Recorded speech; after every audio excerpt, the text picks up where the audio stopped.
Boa noite a todos. Está no ar mais um programa Questão de Opinião.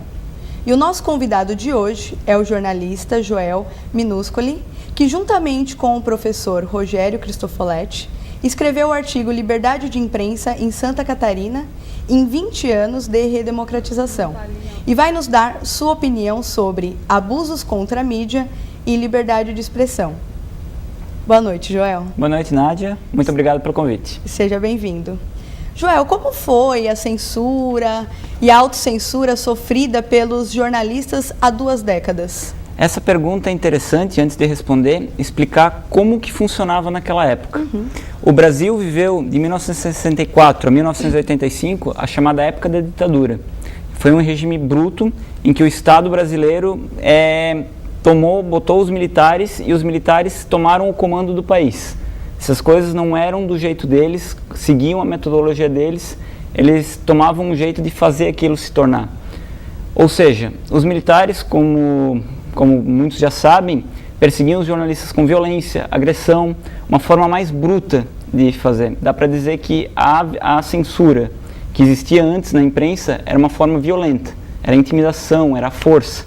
Hoje ela já toma outras roupas, como dizem, na liberdade de imprensa, no combate. Inclusive, nessa época, o nosso país, o governo, ele era regido pelos militares, né? Isso mesmo. Então, acabava que eles tinham um poder maior, né, Joel?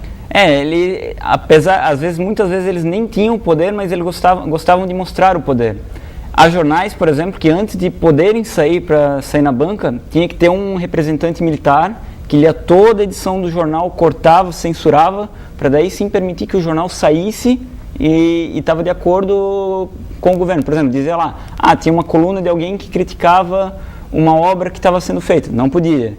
Ia lá e alguém criticava a falta de recursos, ir lá cortar. Hoje em dia, qualquer colunista consegue pegar lá e falar, o prefeito não está investindo o suficiente em educação, não construiu tal ponte, não arrumou tal rua. Antigamente, fazer uma crítica dessa, o cara quase que o pescoço já estava na forca. Realmente vivemos em tempos bem diferentes, né? Bom, nesse tempo como jornalista, certamente você viveu ou ouviu, né, algum caso de abuso contra a mídia. Nos conte alguma experiência?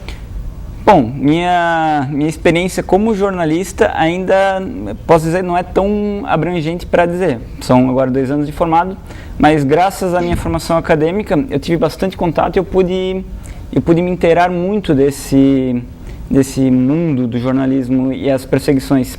Hoje em dia, uma que me marcou bastante foi durante a pesquisa de um jornalista de Itapema que levou um tiro por causa de perseguição política. Ele escreveu algumas coisas que não agradou muito um partido lá, ele acabou tomando um tiro. Hoje em dia, a forma de censura que eu mais vejo na imprensa e no jornalismo em si é vamos dizer assim, uma censura velada. Antes existia uma censura bruta, hoje a gente diz que existe a liberdade de empresa. O jornalista escreve aquilo de acordo com interesses comerciais e de acordo com aquilo que o seu chefe acha que deve seguir a linha do jornal. Vamos dizer assim, a liberdade de escrever, ela tem que seguir um padrão dentro do jornalismo hoje em dia. Então, esse caso que você nos contou agora, o repórter, né, o jornalista pagou com a própria vida. Não chegou à própria vida, ele ficou com problemas de locomoção daí, que depois que não chegou a morrer, mas temos que diferenciar assim, a censura em 2 vertentes, a vertente bruta e a vertente velada. A vertente bruta é qualquer forma de violência direta, agressão, xingamento, ameaça de morte, é aquela agressão que é direta, que você sente. E a velada é aquele tipo, se tu fizer isso, acontece isso. É uma ameaça um pouco menos branda, mas ela tem tanto ou maior impacto pro jornalista. Porque o jornalista, como vive da própria imagem, como vive da moral, às vezes uma ameaça velada desse jeito, acaba muito com a profissão da pessoa, com o exercício da profissão. E um dos princípios para o trabalho do jornalismo, né, do jornalista, seria realmente a liberdade de imprensa. Isso né? mesmo. E para a democratização também, isso é um princípio bem importante.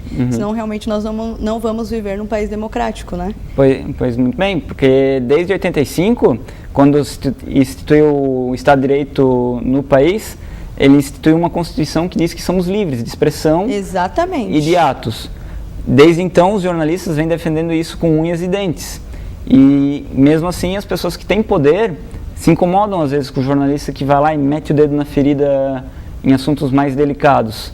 Daí eles acabam buscando outras formas de prender o jornalista, já que a violência direta, hoje em dia, ela é, por exemplo, se alguém ir diretamente com um jornalista, há vários órgãos, há várias coisas que ajudam a proteger o jornalista. Ah, bacana. Então, como o jornalista conseguir uma forma de se defender, as pessoas que agridem buscam outras formas.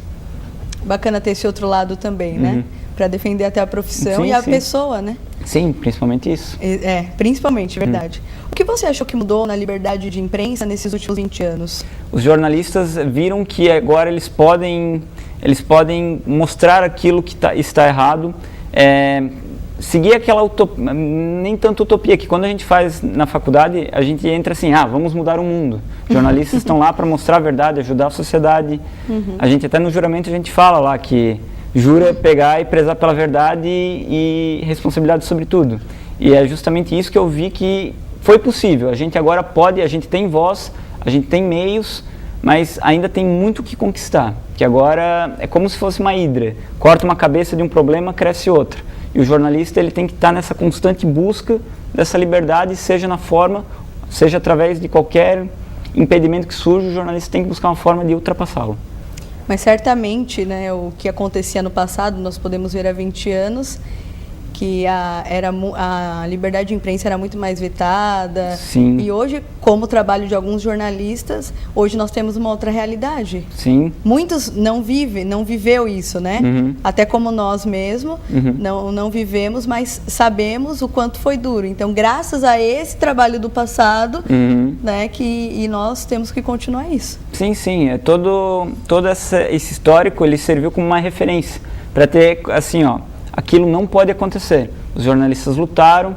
Como um símbolo da liberdade de imprensa é o Vladimir Herzog, que foi um jornalista que sofreu muita perseguição e acabou aparecendo enforcado na prisão. Assim, é uma das questões mais emblemáticas no jornalismo quanto à liberdade de imprensa. E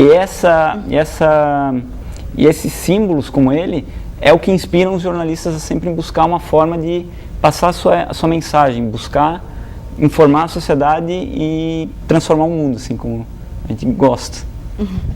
Fazer o papel, né, do jornalismo.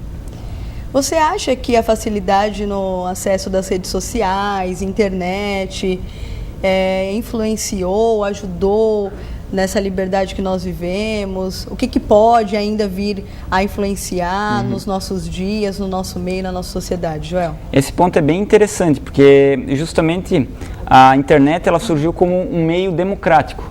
Qualquer pessoa tem um meio de fácil acesso e de fácil divulgação. A internet ela evoluiu a um ponto de até mesmo pessoas comuns que não têm conhecimento de programação e tudo mais, podem pegar e colocar a sua opinião, seja através de blogs, seja através de redes sociais como o Twitter. A dissolução da opinião é fácil hoje em dia.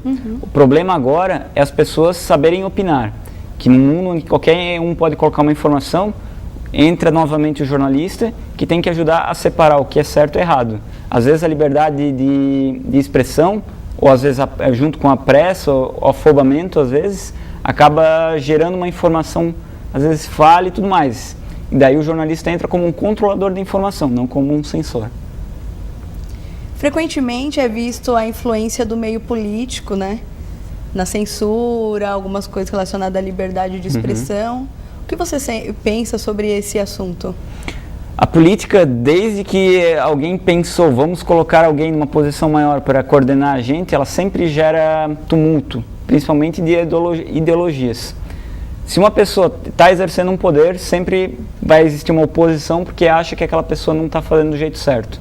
A imprensa, seja ela uma imprensa de oposição ou uma de situação, a imprensa, eu acredito que ela deve sempre cumprir o seu papel de fiscalizar.